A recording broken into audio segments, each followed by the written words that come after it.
Perkenalkan, nama saya Dea Veronica, saya dari mahasiswa Pendidikan Bahasa dan Sastra Indonesia Universitas Sriwijaya. Saat ini saya akan menjelaskan tentang pembelajaran BIPA di berbagai negara.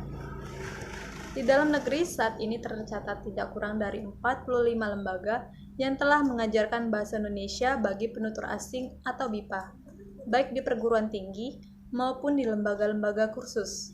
Sementara itu di luar negeri, pengajaran BIPA telah dilakukan oleh 36 negara di dunia, dengan jumlah tidak kurang dari 130 lembaga yang terdiri atas perguruan tinggi, pusat-pusat kebudayaan asing, KBRI, dan lembaga-lembaga kursus. Visi dan misi. Visi, terlaksananya pengajaran BIPA yang mampu meningkatkan citra Indonesia yang positif di dunia internasional dalam rangka menjadikan bahasa Indonesia sebagai bahasa perhubungan luas pada tingkat antar bangsa. Misi, yang pertama memperkenalkan masyarakat akan budaya Indonesia di dunia internasional dalam rangka meningkatkan citra Indonesia di luar negeri. Yang kedua, meningkatkan kerjasama yang lebih erat dan memperluas jaringan kerjasama dengan lembaga-lembaga penyelenggaraan pengajaran BIPA, baik di dalam maupun di luar negeri. Yang ketiga, memberikan dukungan dan fasilitas terhadap lembaga-lembaga penyelenggara pengajaran BIPA, baik di dalam negeri maupun di luar negeri. Yang keempat, meningkatkan mutu sumber daya penyelenggaraan pengajaran BIPA di dalam dan di luar negeri. Yang pertama, negara Mesir. Negara yang memiliki universitas Islam tertua di dunia ini, yaitu Universitas Al-Azhar Kairo, membuka jurusan Bahasa Indonesia. Sebelumnya sudah pernah dibuka di Pusat Kebudayaan Indonesia atau Puskin. Universitas Al-Azhar memperoleh fasilitas pengiriman pengajar Bahasa Indonesia bagi penutur asing atau BIPA dari Pusat Pengembangan Strategis dan Diplomasi Kebahasaan atau PPSDK, Badan Pengembangan dan Pembinaan Bahasa, Kementerian Pendidikan dan Kebudayaan pada tahun 2017, 2018, dan 2019. Selain di Puskin dan Universitas Al-Azhar, pembelajaran BIPA juga dilakukan di Sohag University, Suez Canal University. Negara yang kedua yaitu Jerman. Lembaga Kedutaan Besar Republik Indonesia atau KBRI di Berlin, Jerman, menyelenggarakan program BIPA yang terdiri atas dua kelompok, yaitu institusi pendidikan formal yang mayoritasnya adalah perguruan tinggi dan lembaga penyelenggara pendidikan non-formal, yaitu kursus-kursus bahasa asing. Ada 3 perguruan tinggi yang diobservasi, yaitu Universitas Humboldt, Universitas Leipzig, dan Universitas Konstanz. Universitas Humboldt adalah salah satu universitas tertua di Jerman. Mata kuliah Bahasa Indonesia di Universitas Humboldt merupakan salah satu mata kuliah efektif di Fakultas Kajian Asia Afrika. Bobot nilai untuk tiap bahasa ini sebesar 40 poin. Di universitas ini ditawarkan 2 jenis kelas BIPA, yaitu kelas percakapan dan kelas membaca. Di Universitas Leipzig, setiap tahunnya pembelajaran BIPA berjumlah 30 orang, dengan tingkat kemampuan berbahasa Indonesia di tingkat A1 dan A2. Ada 2 jenis kelas BIPA yang ditawarkan di Universitas Leipzig. Yang pertama adalah kelas BIPA yang merupakan bagian dari perkuliahan untuk mahasiswa, dan yang kedua adalah kelas khusus untuk umum yang diselenggarakan secara gratis. Konstanz, University of Applied Science, terletak di kota Konstanz, berdekatan dengan negara Swiss.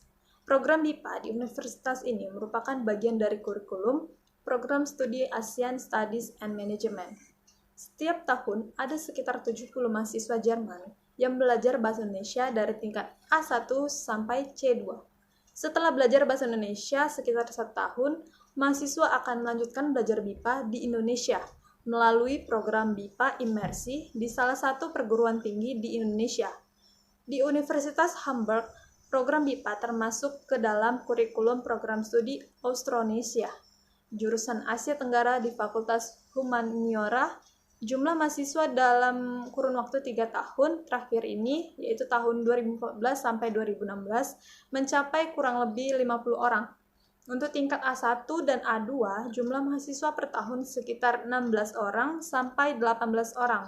Untuk tingkat B1 dan B2, jumlah mahasiswa per tahun sekitar 10 sampai 12 orang.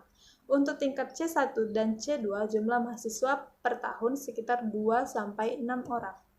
Di negara Prancis terdapat 6 lembaga, misalnya Institut National des Langues et Civilisations Orientales atau INALCO. Paris memperoleh fasilitas pengiriman pengajar bahasa Indonesia bagi penutur asing atau BIPA dari Pusat Pengembangan Strategis dan Diplomasi Kebahasaan atau PPSDK, Badan Pengembangan dan Pembinaan Bahasa, Kementerian Pendidikan dan Kebudayaan pada tahun 2018 dan 2019. Indonesia dan Prancis juga menjalin kerjasama dalam bidang bahasa berupa pertukaran guru dan siswa. Hal ini untuk mendorong peningkatan penggunaan bahasa. Kerjasama tersebut telah dilakukan melalui program Bahasa Indonesia bagi Penutur Asing atau BIPA, yaitu pengiriman guru ke luar negeri untuk pembelajaran berbahasa, seperti berbicara, menulis, membaca, dan mendengarkan bagi penutur asing. Sebagai rangkaian dari kerjasama tersebut, Kementerian Pendidikan dan Kebudayaan atau Kemendikbud Republik Indonesia dan Kementerian Pendidikan Nasional Republik Prancis menggelar Joint Working Group atau JWG. Kemudian negara Rusia, KBRI Moskow bidang pendidikan sosial dan budaya berupaya memperkenalkan Indonesia dengan mengadakan pembelajaran BIPA bagi orang-orang Rusia. KBRI Moskow memberikan pelayanan dimulai dari tingkat dasar hingga tingkat mahir. Jumlah pembelajar BIPA semakin banyak. Pengembangan bahan ajar BIPA dapat dikembangkan dengan berbagai cara, salah satunya dengan CIFR. CIFR dikenal secara luas untuk pembelajaran bahasa kedua atau bahasa asing. CIFR dikenal dengan The Common European Framework of Reference, memberikan bekal cukup kepada pembelajar dalam penguasaan performasi berbahasa mereka. CIFR dengan 6 jenjang yang ditawarkan dipandang mampu memberikan bekal kebahasaan untuk semua kalangan, baik untuk masalah komunikasi sehari-hari, komunikasi publik, personal, profesional, maupun akademik, menurut TRIM pada tahun 2011. Dengan level A1, A2, B1, B2, C1, dan C2, dapat dipastikan kemampuan berbahasanya akan menjawab persoalan komunikasi berbahasa mereka. Oleh karena itu dapat dipastikan bahwa CIFR dapat menjadi solusi pengembangan penyediaan bahan ajar pembelajaran BIPA di Moskow. Kesimpulannya, bahasa Indonesia memiliki potensi untuk berkembang di luar negeri.